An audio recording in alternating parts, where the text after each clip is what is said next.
Good morning, dear students. Today we are going to discuss the chapter Water Pollution. What is pollution? Any undesirable change that takes place in the environment which is harmful for all living being, whether it is human, animals, or plants. Okay, so water pollution means the contamination of water bodies due to human activities mostly. Okay जब हम water bodies को गंदा करते हैं, किसी तरह से impure करते हैं उसके वाटर को, that is known as water pollution. So we have already learned about the natural sources of water. अब हम लोगों ने पीछे लास्ट चैप्टर में देखा था, प्रीवियस चैप्टर्स में, नेचुरल सोर्सेज ऑफ वाटर के बारे में. You know that the main source, major natural source of water is rain. Okay, so here you have to write 4 natural sources of water. The main natural source of water is rain. So here we write rain, snow, pond, river, lake, stream, sea, ocean. So you can write any of them. Okay, so you have to write any 4. Now water is an important natural resource which is essential for all living beings. We know that water is very essential for our survival. Okay, and it is a natural resource which keep us alive. हमें ये living रहने के लिए, हमारी survival के लिए, हमारे existence के लिए, सारे लिविंग बीइंग के लिए वाटर बहुत इम्पॉर्टेंट है. It is a habitat for many plants and animals. You know that water is also a habitat. Habitat means a place to live. Plants and animals, जहाँ animals और plants रहते हैं तो water habitat भी provide करता है. जैसे aquatic plants हो गए, aquatic animals like fish, seahorse, octopus, many animals, aquatic animals that live in water, or many plants like lily, hydrilla, many plants live in water also. So it is the habitat for many plants and animals also. It is essential for existence and survival of all plants and animals. Okay, तो इसीलिए ये बहुत ज़रूरी है जितने भी living beings हैं, plants हों, एनिमल्स हों, सबके लिविंग रहने के लिए, उनके सर्वाइवल के लिए, उनकी एग्जिस्टेंस के लिए. Now we have already learnt that rain is the major natural source of pure water. हम लोग ये भी लास्ट प्रीवियस चैप्टर में पढ़ चुके हैं कि rain is the major source of pure water. You know that when clouds are form and rain water just come from the cloud is the purest form of water. आप जानते हो जितने भी वाटर बॉडीज़ हैं उससे क्या होती है, जब सनलाइट से वो हॉट होते हैं, गर्म होते हैं, then water turns into water vapour, then it condense to form cloud. Okay, तो सारे जो भी वाटर बॉडीज़ हैं वो गर्म होते हैं, वाटर सरफेस गर्म होती है तो उसका वाटर ऊपर जाकर कंडेंस होकर क्लाउड फॉर्म करता है. और क्लाउड से जब रेनफॉल की जो फर्स्ट बूंद निकलती है, रेन ड्रॉप निकलते हैं पहली बार, then it is the purest form of water. उस समय वो बिल्कुल प्योर वाटर होता है. लेकिन आप सब जानते हो कि हमारे अर्थ में, हमारे एटमॉस्फेयर में बहुत सारी लेयर्स होती हैं जिसमें कुछ गैसेस, डस्ट की लेयर्स और बहुत सारी चीज़ें होती हैं जिसमें कि जैसे जैसे रेन ड्रॉप नीचे की ओर, हमारे अर्थ की ओर आने लगते हैं तो वो इम्प्योर होने लगते हैं. तो as it reaches the surface of the earth it usually becomes impure. तो रेन ड्रॉप जैसे जैसे हमारे अर्थ की ओर आने लगते हैं और उसमें जो हमारे एटमॉस्फेयर से गुजरते हैं तब वो धीरे धीरे उसमें डस्ट पार्टिकल्स, स्मोक पार्टिकल्स और जर्म्स ऐड होते जाते हैं. तो उससे क्या होता है, वो इम्प्योर हो जाते हैं. Impure means dirty. Okay, this is because it dissolve not only some harmful gases present in air but also has dust, smoke particles and germs getting mixed in it. ऐसा इसीलिए होता है क्योंकि वो उसमें सिर्फ हार्मफुल गैसेज ही नहीं dissolve होते. हार्मफुल गैसेस कैसे निकलते हैं, हम जितने भी अप्लायंसेज यूज़ करते हैं जैसे फ्रिज हो गए, एसी हो गए, एयर कंडीशनर, तो ये सब क्या करते हैं, इससे बहुत सारे हार्मफुल गैसेस निकलते हैं जो कि हमारे एयर में ऊपर जाकर एटमॉस्फेयर में एक्यूमुलेट होते हैं, जमा होते हैं. और जितने भी व्हीकल्स चलते हैं उनसे भी बहुत सारे गैसेस निकलते हैं जो कि एयर में मिक्सअप होते हैं. तो ये भी रेन ड्रॉप के साथ मिक्स हो जाते हैं. साथ में डस्ट पार्टिकल जो धूल के कण होते हैं, स्मोक जो धुआं निकलता है और जर्म्स भी इनमें मिक्स हो जाते हैं. और ये क्या हो जाता है, जो कि प्योरेस्ट वाटर था वो अब इम्प्योर हो जाता है हमारी अर्थ तक पहुँचते पहुँचते। Now water containing impurities is called polluted water. वैसे वाटर जिसमें इम्प्योरिटीज़ होती है, इम्प्योरिटीज़ मीन्स गंदगी होती है, जो डर्टी होता है, वो कहलाता है polluted water. The processes which make water impure result in the pollution of water। और ये जो सारी प्रोसेस है ना जिससे कि वाटर इम्प्योर हो जाता है, डर्टी हो जाता है, ये क्या काउज करता है, पॉल्यूशन ऑफ वाटर। तो इससे वाटर पोल्यूशन होता है। इसीलिए मैंने कहा what is water pollution, it means the contamination of water due to human activities. और ये देखो आप जितना भी देख सकते हो व्हीकल्स, इतने सारे व्हीकल्स कहाँ से आ गए, सब ह्यूमंस ने बनाए हैं।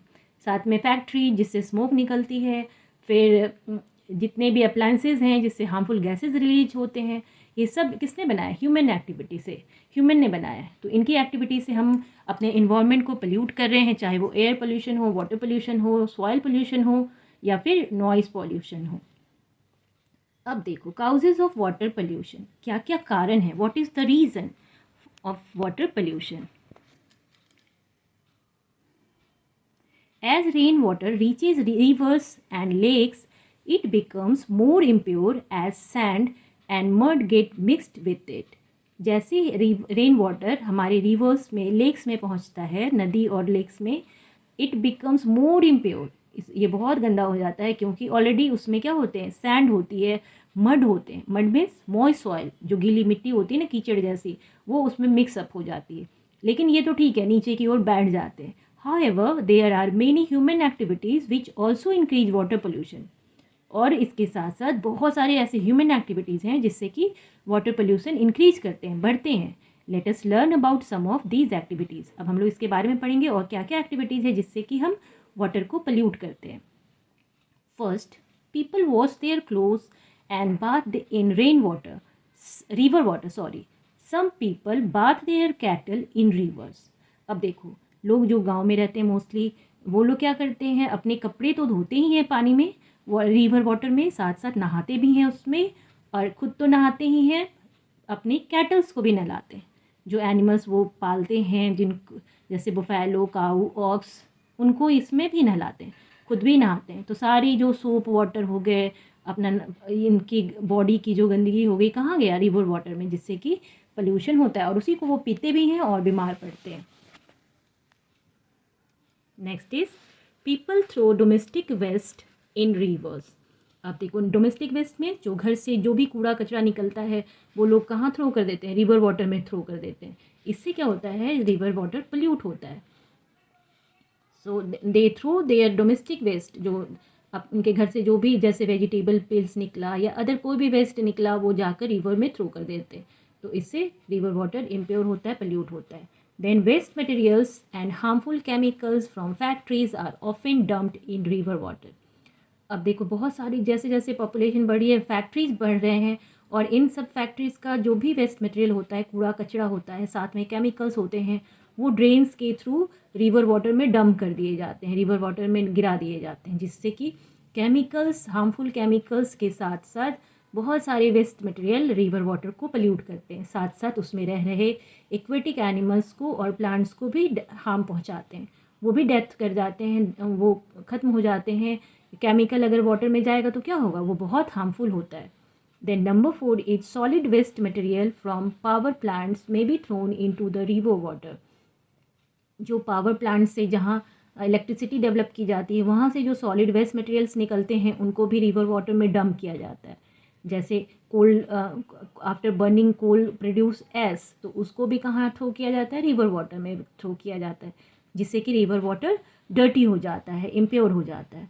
Then water from drains and sewage goes into rivers. अब देखो, घर से जो नाला निकला होता है, ड्रेन्स मीन्स जो नाला होता है, नॉर्मल किचन का ड्रेनेज या वॉशरूम का ड्रेनेज, ये सारा कहाँ, रिवर वाटर में जाता है। देन स्वेज वेस्ट मटेरियल होता है, टॉयलेट का वाटर, वो भी कहाँ जाता है, रिवर में। तो इससे क्या होता है, रिवर वाटर पोल्यूट होता है। Then this days farmers use chemical fertilizers and pesticide to increase the production of their crops. Farmers क्या करते हैं, अपने क्रॉप्स के प्रोडक्शन को बढ़ाने के लिए they use chemical fertiliser. Chemical fertiliser increase करते हैं ग्रोथ को, क्रॉप्स प्लांट के ग्रोथ को इंक्रीज़ करते हैं. These are the chemicals which increase the fertility of the soil and growth of the plant. ये इस यूज़ करते हैं. और साथ में इंसेक्ट को दूर करने के लिए पेस्टिसाइड यूज़ करते हैं ताकि वो इंसेक्ट को किल कर सके, उनके क्रॉप को डैमेज ना करे. लेकिन इससे क्या होता है, ये केमिकल फर्टिलाइज़र केमिकल से बने होते हैं और ये रेन वाटर के जैसे बारिश होती है तो ये रेन वाटर के साथ मिक्स होकर रिवर्स में चले जाते हैं जो कि रिवर वाटर को पोल्यूट करते हैं. Most of these chemicals flows into lakes और rivers after getting mixed with rain water. बारिश होने के बाद ये सारे केमिकल्स फ्लो होकर रिवर्स में, लेक्स में चले जाते हैं और वहाँ जाकर रिवर वाटर के साथ मिक्सअप हो जाते हैं और रिवर वाटर को पोल्यूट करते हैं. These chemical fertilizers are also very harmful for human and animals. Number 7. Oil spilled by tankers and oil wells pollutes sea water. अब देखो बड़े बड़े जो ऑयल के वेल्स होते हैं, तेल के कुएँ जो होते हैं, वो जो पेट्रोलियम प्रोडक्ट्स होते हैं लाइक कैरोसिन, पेट्रोल, डीजल, ये कहाँ से निकाले जाते हैं? अंडर सीज के अंदर से निकाले जाते हैं और वहाँ से ऑयल लेकर टैंकर्स के थ्रू अदर कंट्रीज़ में भेजा जाता है. तो कभी कभी क्या होता है, ऑयल लीक करने लगता है टैंकर से या किसी तरह ये शिप, बड़े बड़े शिप जो ऑयल लेकर आ रहे होते हैं वो डूब जाते हैं. तो इससे क्या होता है, सी वाटर पूरी तरह से पोल्यूट हो जाता है. ये सारा ऑयल इसकी सरफेस पे, वाटर सरफेस पर फैल जाता है जिसकी वजह से क्या होता है, एक्वेटिक एनिमल्स डेथ हो जाती है उनकी. सारे एक्वेटिक एनिमल्स मरने लगते हैं और वो एयर से ऑक्सीजन नहीं ले पाते जिसकी वजह से एक्वेटिक एनिमल्स के लिए ये हार्मफुल होते हैं. तो these are the ways to cause the water pollution. Here you can see in this picture waste are being thrown into rivers and oil sometimes get spilled by tankers into the sea. आप देखो यहाँ पर leakage हो रही है, सी में oil निकल रहा है जिसके जो कि एक्वेटिक एनिमल्स के लिए बहुत हार्मफुल होता है. Okay, we will discuss the effects of water pollution in the next video. Hope you have understood this topic. See you in the next video. Thanks for watching.